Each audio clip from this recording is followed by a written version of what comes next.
ইন্দাস বিধানসভায় ভোট প্রচারে সুজাতা মণ্ডল। প্রচারে বেরিয়ে দোকানে চপ ভাজলেন সুজাতা, বাজালেন ঢাক, কটাক্ষ বিজেপির। প্রচারে ঝড় তুলেছেন বিষ্ণুপুর লোকসভা কেন্দ্রে তৃণমূল প্রার্থী সুজাতা মণ্ডল। এদিন তিনি ইন্দাস ব্লক তৃণমূল কংগ্রেসের সভাপতি শেখ হামিদের নেতৃত্বে বিভিন্ন গ্রামে গ্রামে গিয়ে কখনো পায়ে হেঁটে প্রচার, কখনো জনসংযোগ, কখনো কর্মী সভার মধ্য দিয়ে ভোট প্রচার করলেন তৃণমূল প্রার্থী। প্রচারে বেরিয়ে দেখা যায় তাকে ইন্দাসে একটি দোকানে চপ ভাজতে, পাশাপাশি নিজের ঢাক বাজিয়ে ও ভোট প্রচার করলেন তৃণমূল প্রার্থী সুজাতা মণ্ডল। এমনকি মঞ্চে বক্তব্য দিতে গিয়ে সুজাতা মণ্ডল বলেন, এলাকাবাসীর উদ্যোগে ভগবানের আশীর্বাদ জিতে আসার পর আমি আপনাদের এই হাসপাতালের মান উন্নয়ন করার জন্য লড়াই করে অধিকার ছিনিয়ে আনবো। কর্মসূচিতে আজকে সারাদিন চরম ব্যস্ততা ছিল। পাত্রসার ব্লকে আজকে প্রচুর প্রোগ্রাম করলাম, জনসংযোগ করলাম, মন্দিরে পুজো দিলাম। তারপর এসেছি আমার খুব প্রাণের জায়গা ইন্দাস, এবং সেই ইন্দাসের কুমরুলের এবং আজকে আমরুল যে অঞ্চল, সেখানে শান্তাশ্রম যে জায়গাটি রয়েছে, সেখানে আমি প্রথমে এসে পরে আগে ডোর টু ডোর জনসংযোগ সারলাম। আমার নেতৃত্ববৃন্দের সঙ্গে, কর্মীদের সঙ্গে পদযাত্রায় অংশগ্রহণ করলাম। তারপর আমাদের একটি পথসভা কাম জনসভা হলো।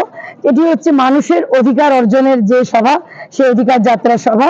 সেখানে আমরা সকলে বক্তব্য এবং মানুষের সঙ্গে ইন্টারাকশন করে আমরা এখন আবার ডোর টু ডোর জনসংযোগে পদযাত্রায় আমরা সবাই মিলে আবার মিছিলে বেরিয়ে পড়েছি।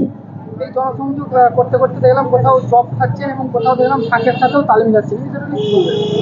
ভালো লাগে, মানুষের সাথে থাকতে ভালো লাগে।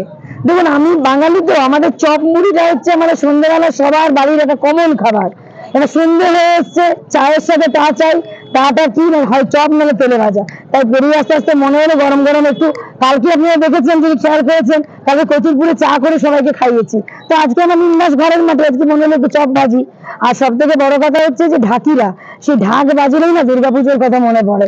তাই কোথাও আমাদের কাছে না ভোট একটা উৎসব, মানুষের সঙ্গে থাকার গণতন্ত্রের উৎসব, তাই একটু ঢাক বাজালাম। যে আপনি বক্তৃতা দিয়ে বলেন যে সংখ্যালঘু ভাই বোনের উদ্দেশ্যে বলছি রামনবমীর দিন সাবধানে থাকবেন, এটা কেন? কারণ যেভাবে সংখ্যালঘু নেতাদের ওপর আমাদের আক্রমণ করছেন বিজেপির প্রার্থী বিষ্ণুপুরের এবং তাদের নেতৃত্বরা, সত্যি আমার কষ্ট হচ্ছে, আমার খারাপ লাগছে। এই বাংলা, এই ভারতবর্ষ তো সকলের বাংলা ভারতবর্ষ। এরা কবি নজরুলের ভারতবর্ষ, কবি নজরুলের বাংলা, আবার রবি ঠাকুরের বাংলা, রবি ঠাকুরের ভারতবর্ষ। যেভাবে তাদেরকে সাম্প্রদায়িক উস্কানিমূলক কথাবার্তা ওনারা ছড়াচ্ছেন, বা যেভাবে আমাদের সংখ্যালঘু নেতাদের আক্রমণ করছেন, তাদের সত্যি আমরা আতঙ্কিত এই ভেবে যে আমার সংখ্যালঘু ভাই বোনেদেরকে বিজেপি মিথ্যে করে ভাসিয়ে দেবে না তো। তাই তাদেরকে বলেছি রামনবমীর দিন সাবধানে বাড়িতে থাকুন, বাইরে বেরোনোর দরকার নেই।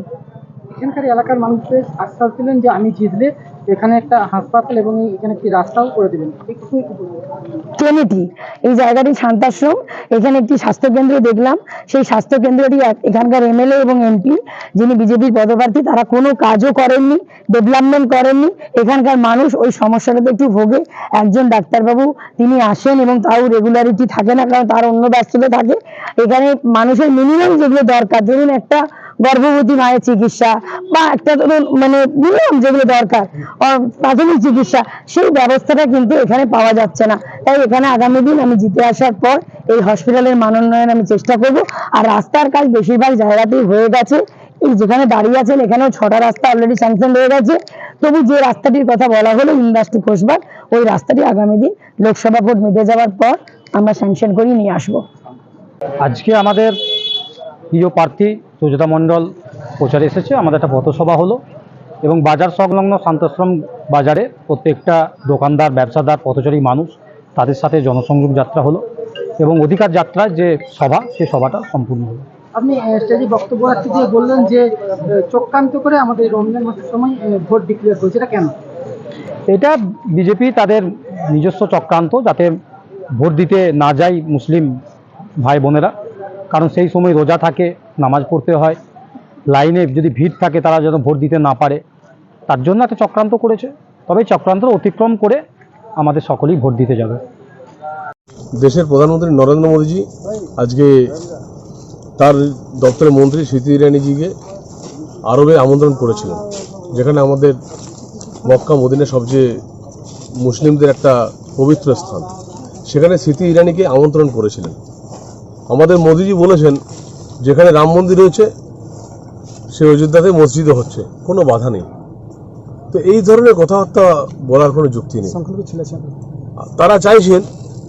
তারা চাইছে তৃণমূল কংগ্রেস চাইছে যে সবসময়তেই মুসলিমদের উপর অত্যাচার করে, হিন্দুদের উপর অত্যাচার করে মমতা বন্দ্যোপাধ্যায়ের ফ্যামিলি তার শুধু ভালো থাকবে। বগডুয়ের গণহত্যায় কারা মরেছিল, আর যতগুলো কেস হয়েছে, আজকে গার্ডেন রিচে যে ঘটনা ঘটেছে এটার জন্য দায়ী কে? ওখানে কারা মরেছে?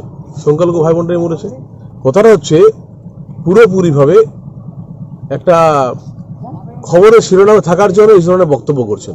বিষ্ণুপুর লোকসভা শান্তিতে থাকার চেষ্টা করছি, এবং আমি শুধু একটা কথাই বলবো, জয়পুর, কতুলপুর, ইন্দ্রাস পার্থসারে যে ভোট হয়নি পঞ্চায়েত, এখানে আগে মানুষকে ভোট দিতে দিন, তারপর এসব কথা।